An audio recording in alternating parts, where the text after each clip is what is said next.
잘들 지내셨어요? 하나님께 영광 돌렸습니까?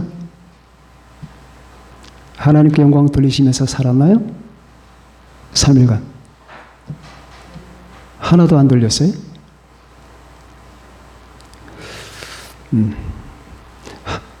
어떻게 해야 하나님께 영광을 돌리는 건지 잘 모르시니까 대답을 안 하시는 거예요. 그죠?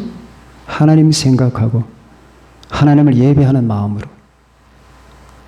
하나님 중심으로 신본주의 신앙을 가지고 살면은 하나님께 영광을 돌린 겁니다. 믿습니까? 어린 시절에 제가 살던 동네에는 빛이 없었어요. 즉 전기가 안 들어왔습니다. 그래서 저녁이 되면 석유불이나 촛불을 켰습니다. 석유나 촛불을 켜면서 살아본 적이 없는 분들은 잘 모르실 겁니다. 답답하죠. 근데 답답한데 아름다워요.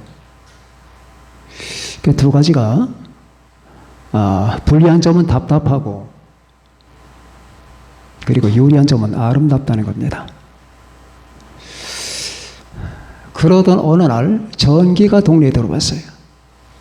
전기가 들어오면서 전기 가설되고 그 전봇대가 서고 그 전봇대 가로등이 켜지는 그 순간에 그 감격 기억납니다. 하나님께서 천지를 창조하실 때 이 장면을 보면서 여러분과 제가 성경 말씀과 이것을 연결시켜 봐야 됩니다. 이건 첫 번째 창조예요. 첫 번째 창조는 두 번째 창조와 대칭을 이루고 있습니다. 예수 그리스도 안에서의 영적 창조와 오늘 하나님의 말씀으로 이 물리적인 창조, 이 두 가지는 서로 대칭이 되어 있어요. 더 중요한 것은 뭐라고 할 수는 없겠지만 굳이 비교하자면 후자가 더 중요합니다. 왜냐하면 첫 번째 창조 세계에 여러분과 제가 살고 있지만 구원받지 못해서 영적인 어둠 속에 있다면 그건 아무런 의미가 없거든요. 자, 오늘 제가 드리는 말씀은 성경 안의 사람, 성경 밖의 사람, 이 두 가지를 비교합니다. 성경 바깥에 있는 사람, 여러분 자신은 자기 자신을 어떻게 정의합니까? 내가 성경 안에 있는 사람이라고 정의합니까? 아니면 성경 바깥의 사람이라고 정의합니까? 내가 그리스도 안에 있다면 진정 예수님 안에 있다면 내가 성경 안에 있겠지만 예수님 안에 거하지 않는 사람들은 성경 바깥에 있는 사람입니다. 그런데 예수 그리스도와 관계를 맺고 예수 안에 거하는 사람들도 성경 바깥에 살아가는 사람들이 있어요. 성경의 기준점을 두지 않고 이 성경의 한계 속에서 성경의 세계관이 없는 상태에서 살아가는 사람들은 성경 바깥에 살아가는 사람들이죠. 성경 바깥에 거하는 사람들은 어떤 영적 상태일까? 오늘 본문에 똑같습니다. 땅이 혼돈하고 공허하며. 그랬죠? 그러면 빛이 있기 전에 이 세상에 생물체가 있었을까요? 없었을까요? 생물체가 없었죠. 당연히. 생물체가 없다는 것은 죽음의 세계를 얘기하는 거예요. 이 죽음의 세계에다가 오늘 본문 말씀 보니까 땅이 혼돈하고 공허하며 흑암이 깊음이 있고 이게 바로 성경 바깥에 거하는 사람들의 영적 실패입니다. 성경이 없는 사람들, 성경을 기준으로 삼지 않고 살아가는 사람들은 이 세 가지를 피할 수가 없는 거예요. 땅이 혼돈하고 공허하며 흑암이 깊음이 있다. 빛이 없는 상태니까. 자, 그런데 감이 잘 안 와요. 지나가는 사람들이 지금 지나가다가 할 일이 없어서 교회에 들어왔다고 합시다. 그들이 이 말씀을 들으면 이 말씀을 이해할 수 있겠습니까? 아니, 내가 왜 죽었다는 거야? 내가 무질서하다고? 혼돈하다고? 나 혼돈하지 않아. 나 그래도 대학 졸업했고 내가 세상적 지식 체계 안에 다 있단 말이야. 응? 그래, 나 그렇게 공허하게 살지 않아. 사는 게 얼마나 재밌는데. 이렇게 말할 겁니다. 그건 자기 주장입니다. 다시 말하면 성경적 관점에서 우리가 언급하는 겁니다. 성경적 관점에서는 그들은 죽은 자고, 그리고 혼돈하고 공허한 세계입니다. 하나님의 말씀 없이 살아가는 사람들은 그 사람의 그 뇌 구조나 그 사람의 이성과 감정 모든 것들이 오염되어 있습니다. 죄에 의해서 오염됐고요. 그러나 이것이 갖는 특징이 뭐냐면 본인은 모른다는 거예요. 내가 얼마나 죄에 오염이 되어 있나, 내 감정과 지성이, 내 의지가 얼마나 죄에 오염되어 있나 몰라요. 예수님을 믿고 구원받아 우리 주님 안에 거하기 전에는 이 상태가 어떤 것인지를 감지를 못합니다. 이런 것과 같아요. 우리 이은혁 형제가 단연히 직장에서 비원 처리하잖아요. 유식한 말로. 쉽게 말하면 똥 처리를 합니다. 우리 아주 훌륭한 청년이에요. 잘 안 하는 일을 하잖아요. 물론 거기서 사무직을 보며 때때로 이것저것도 하겠지만은 환경 공무원이에요. 그러면 제가 우리 은혁 형제한테 듣기를 하루에 인천 사람들이 배설시키는 이 분뇨가 2,000톤이랍니다. 2,000톤. 사람이 볼일을 보고 나서 물을 내리잖아요. 그런 대변과 소변이 모두 섞여서 물과 함께 흘러나가 그걸 전부 수거하게 되면 하루에 2,000톤. 굉장하죠. 그런 일을 정화 작업을 하고 있는 공무원이가 훌륭하잖아. 난 정말로 우리 은혁 형제가 훌륭한 일을 하고 있다고 생각합니다. 그리고 티도 안 내요. 가끔 얘기하는 거 보면은 지저분하다느니 자기 일에 대해서 회의를 느낀다니 그런 생각 없어요. 그럼 봅시다. 인간이 배설하는 이 같은 대변과 소변과 물, 이걸 정화하지 않으면 어떻게 되겠냐고. 그거 먹겠냐고. 그 속에서 목욕을 할 수 있겠냐고. 못하죠. 그런데 사람들은 그렇게 살아요. 영적으로 그 물을 먹고 거기서 목욕하고 거기서 손 씻고 설거지하며 살아갑니다. 성경 없는 사람들은. 하나님이 없는 사람은 그렇게 살아가는 삶의 방식이 그래요. 몰라요, 보면은. 내가 지금 똥 속에 뒹굴고 있다는 사실이 눈에 안 보이거든요. 전혀 안 보여요. 이것은 빛이 와야 돼요. 빛이 와야 내가 지금 살고 있던 삶의 터전과 박함이 결국 똥이었구나 하는 것을 알게 되는 겁니다. 그 빛을 누가 주느냐? 하나님의 성경 말씀이 주는 거예요. 그래서 그걸 정화해야 되거든. 정화되지 않은 상태. 그러니까 제가 아까 말씀드렸듯이 하나님을 떠난 사람들, 그리스도 바깥에 있는 사람들은 그 사람의 지성과 감정과 의지가 이렇게 오염이 되어 있는 거예요. 뒤섞여 있습니다. 조금만 더 생각해 봅시다. 얼마나 많은 생각들을 하고 그 생각 속에 죄가 얼마나 많은가요? 얼마나 많은 공상과 잡념과 상상과 잘못된 욕심과 취향과 이런 것들이 사람을 범벅으로 하잖아요. 똥은 나쁘질 않아요.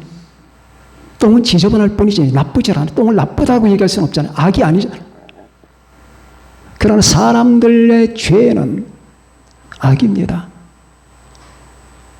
성경 말씀 없이 살아가면 그 꼴이 나는 거예요.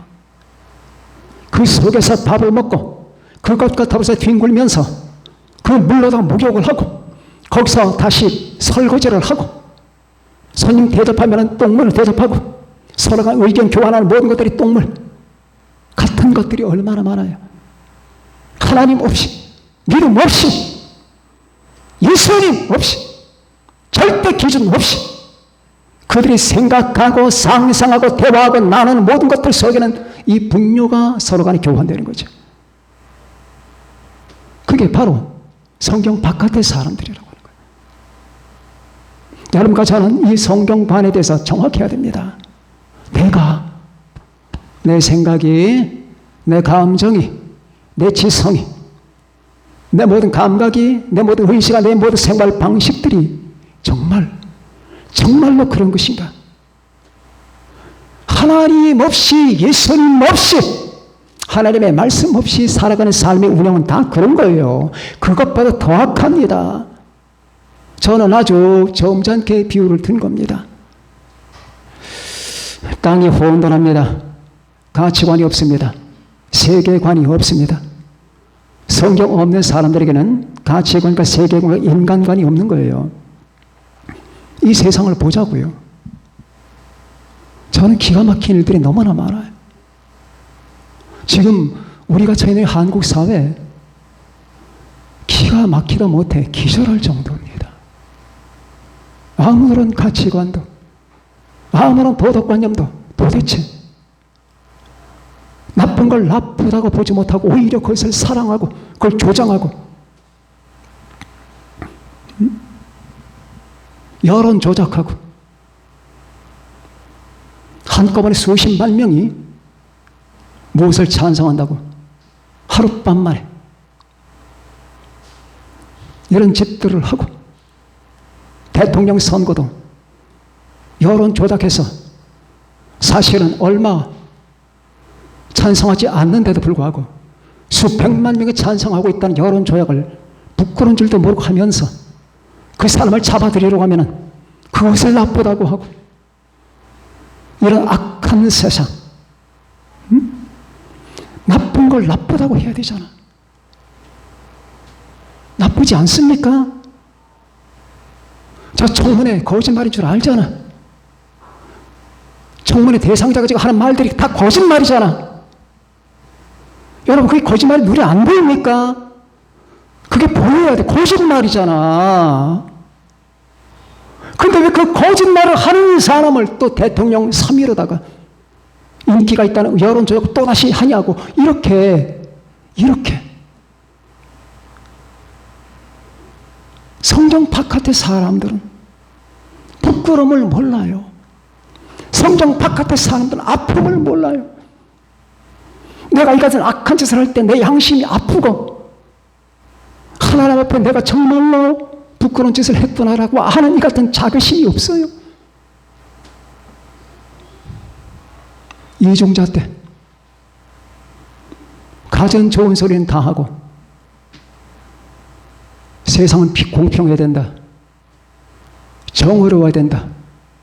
결과는 평등해야 된다. 이따위 아름다운 말을 뱉어놓고 나서 하는 짓들은 특권이란 특권은 다 잡숴먹고 비리란 비리는 다 저지르고 뒤에서 부끄러운 줄도 모르고 하나님 없는 사람들의 실태가 그런 거예요. 하나님 없는 사람들의 실태는 땅이 혼돈하고 공허하며 흑암이 깊음 위에 있고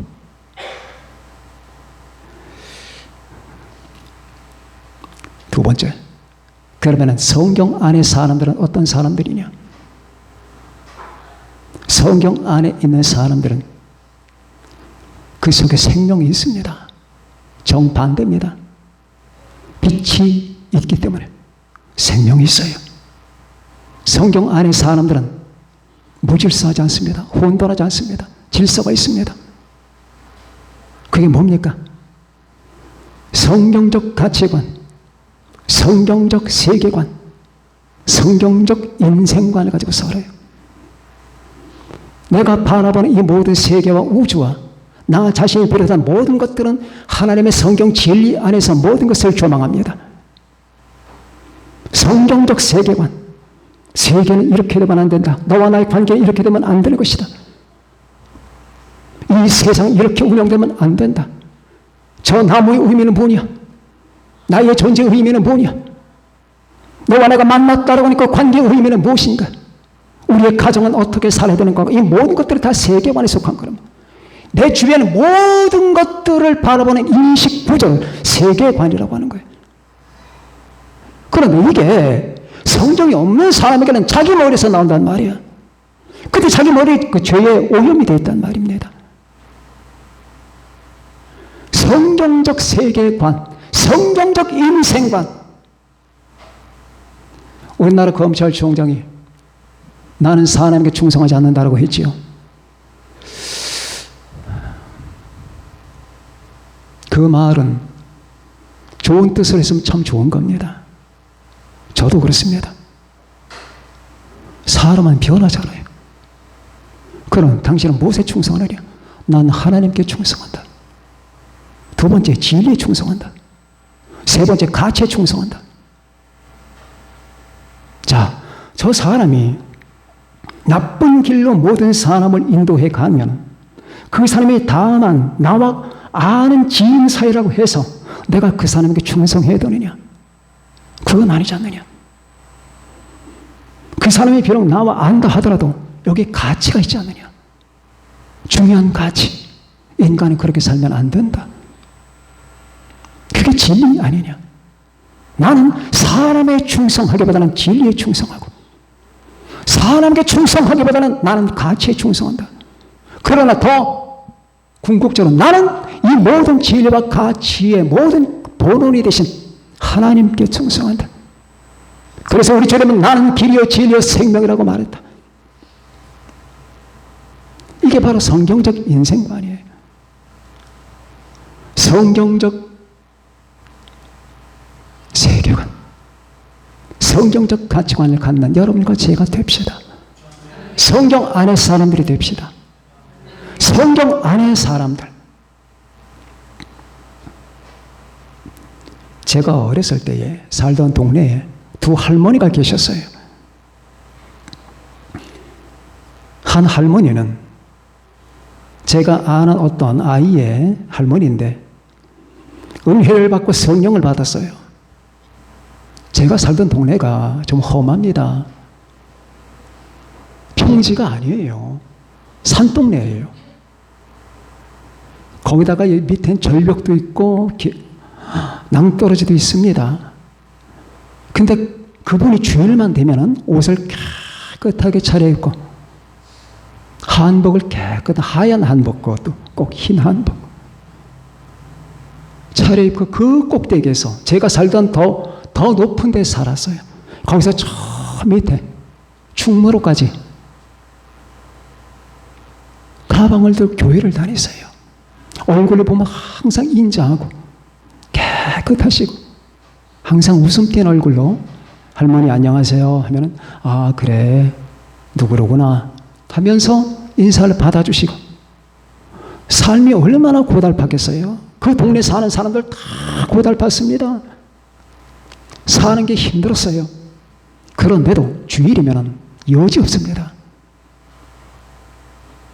하얀 한복을 입으시고 까만 백을 들으시고 하얀 고무신에다가 그 꼭대기에서 저 충무로까지 걸어서 한 3, 40분 되죠. 걸어서. 그 할머니는 유명했습니다. 우리 할머니하고 그때 잘 아셨는데 저희 할머니도 그런 분이었거든요. 그 할머니 항상 성경 말씀하시고 저는 어린 시절에 예수 믿는 사람들은 참 깨끗하구나 착하구나 얼굴이 달라요.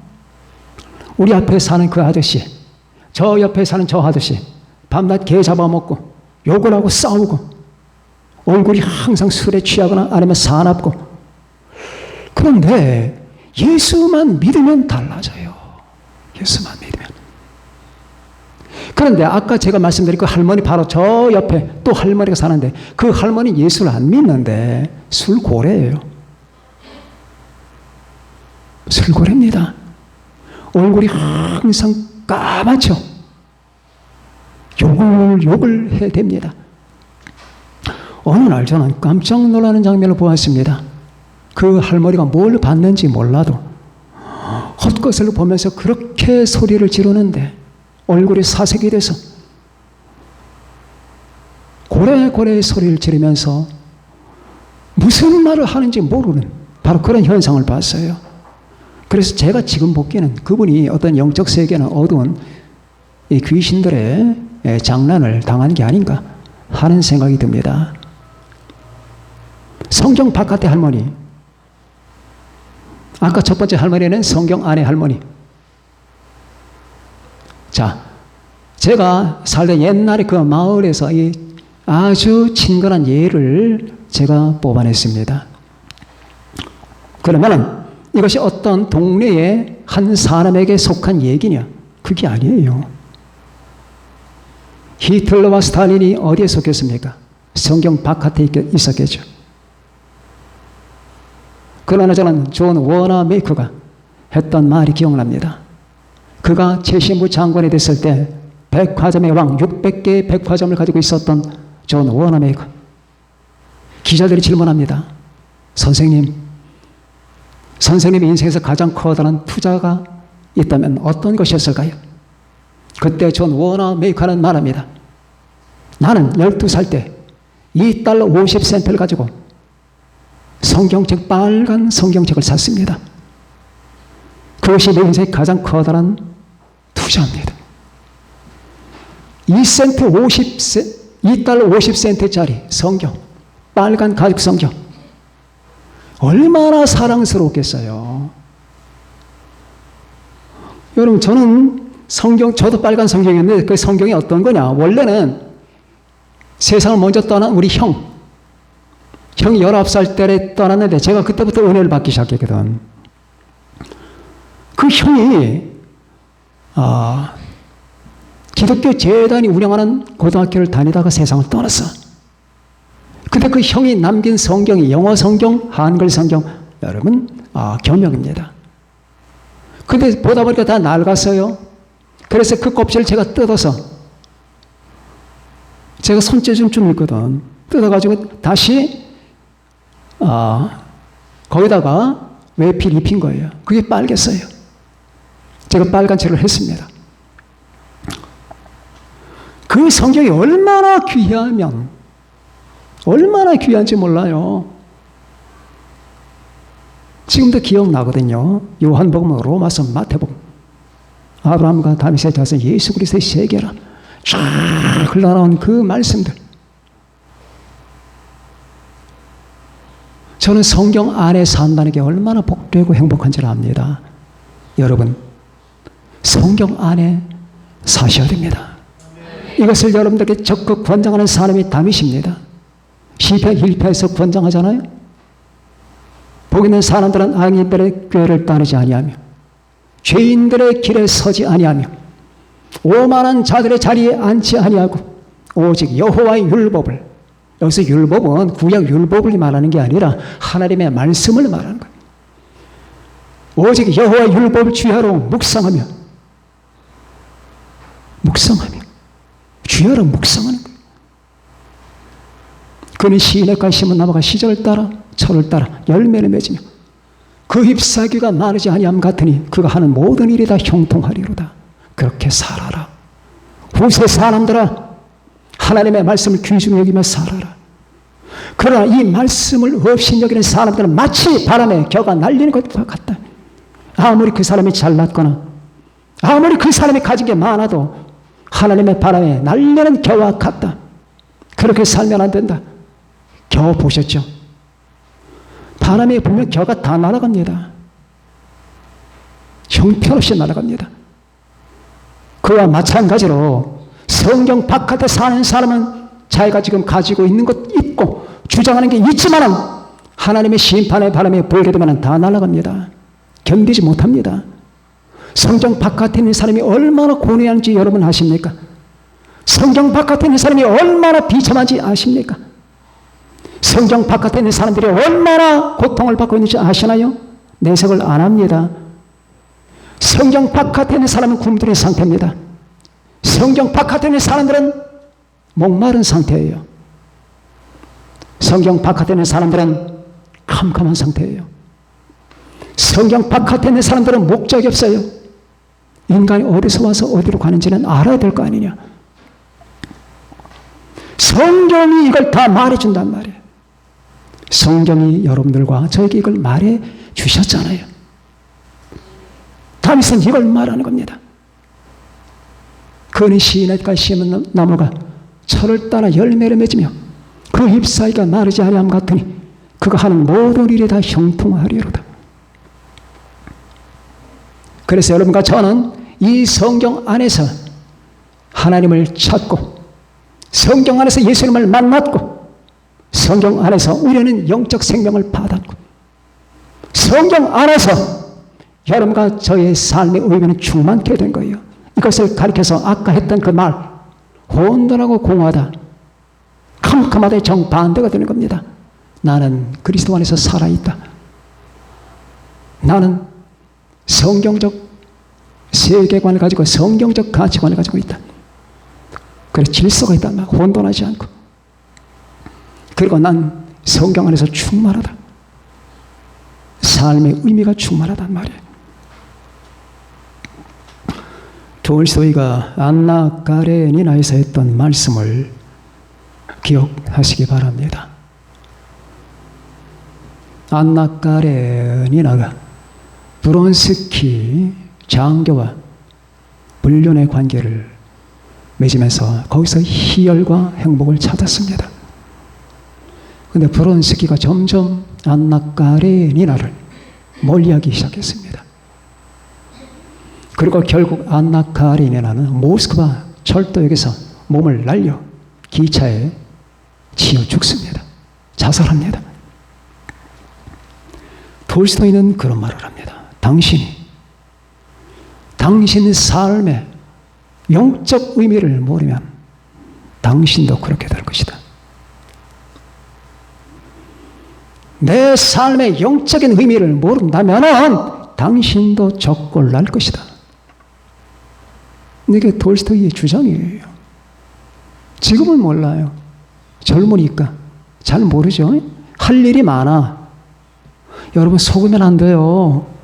할 일이 많다는 게 여러분에게 미래가 있다는 게 아니에요. 성경 안에서 나는 누구며 하나님은 누구며 나의 미래는 무엇인가를 찾아야 돼요. 충만해야 돼요. 공허하다는 것은 삶의 의미가 없다는 거예요. 그러나 내가 성경 안에서 주님을 만나는 순간에 내 삶의 영적인 의미를 알게 됩니다. 나는 하나님의 형상이구나. 나는 하나님의 영광을 위하여 창조된 존재이구나. 나를 향한 하나님의 뜻은 사랑이구나. 나는 언제나 당신 주 안에서만 내 삶은 충만해질 수 있구나 하는 것을 발견하게 됩니다. 성경 바깥의 사람들은 슬프지만 성경 안에 있는 사람들은 행복합니다. 성경 바깥에는 비가 내립니다. 성경 안에서는 하나님의 성령이 내립니다. 성경 바깥에서는 겨울바람이 지나갑니다. 성경 안에서는 우리 하나님의 봄바람, 사랑의 바람이 붑니다. 성경 바깥에서는 아이들이 헐벗고 맨발 벗고 헤매고 있지만 성경 안에서는 아버지 품에 사랑을 받고 있습니다. 우리 사랑하는 원청 식구들 모두가 이 어려운 세상을 만나서 성경 바깥의 사람들 본받지 마시고 성경 안의 사람들이 모두 되시기를 예수님의 이름으로 축원합니다. 모두 그렇게 사실 분들은 아멘 하십시다. 아멘. 기도합니다.